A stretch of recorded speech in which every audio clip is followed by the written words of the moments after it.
What is the difference between resilience and endurance? This is the topic we explore this week. When speaking to a high-functioning individual, it is quite apparent that they are operating under a great deal of strain. These are people who often tell life stories filled with responsibilities and tasks and projects and things to do and deliver, which of course they feel compelled to deliver to the highest standards possible, on time, on budget, as agreed.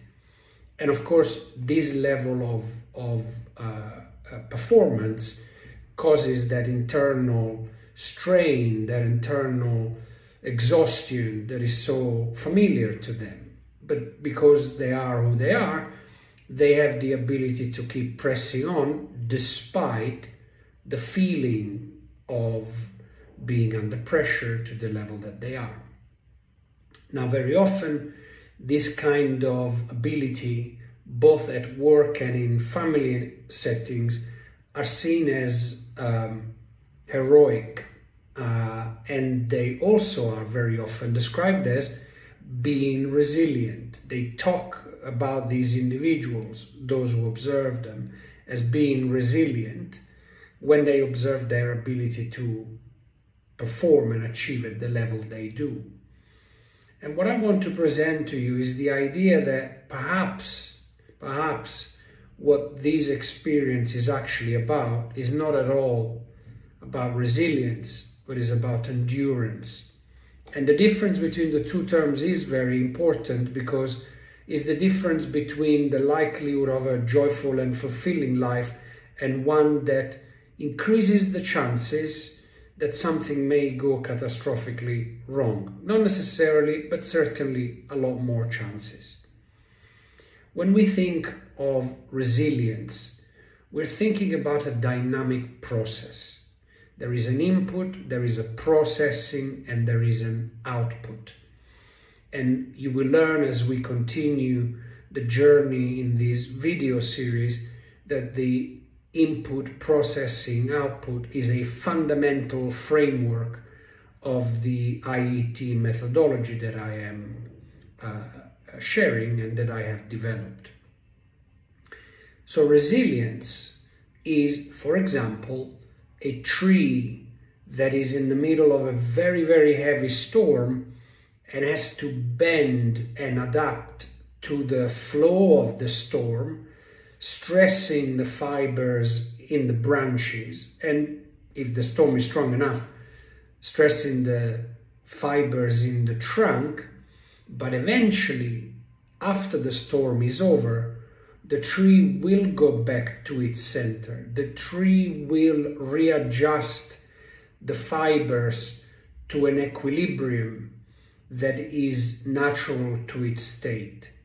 And so resilience, one, is dynamic, and two, it's very much about bouncing back or recovering after a heavy load.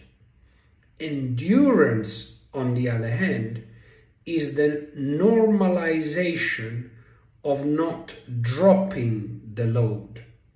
And therefore, if you imagine you being in a storm, a heavy storm, you may brace yourself to make sure that you stay safe, but even when the storm passes, you are not coming back to your center. You are not coming back to your balance. You are braced, and often high-functioning individuals remain braced basically eternally for life.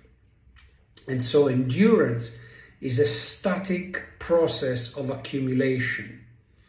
And that is the very reason why it's a very dangerous state of being, because all systems require the necessary processing to release the excess tension that was built during the strain, the necessary strain, in order to come back to the center. When, however, we build a life based on endurance, we end up creating a system internally that is rigid and continues to accumulate strain. And as the famous saying goes, there can always be a straw that eventually breaks the camel's back. Everybody has a breaking point, and at some level the pressure can become high enough that the individual can no longer sustain it and something collapses, often in very significant ways. And so I'm leaving you this week with this reflection. Audit the responsibilities that you have in your life right now and ask yourself, which ones are you labeling as resilience when in fact you may be enduring an unsustainable load? Until next week.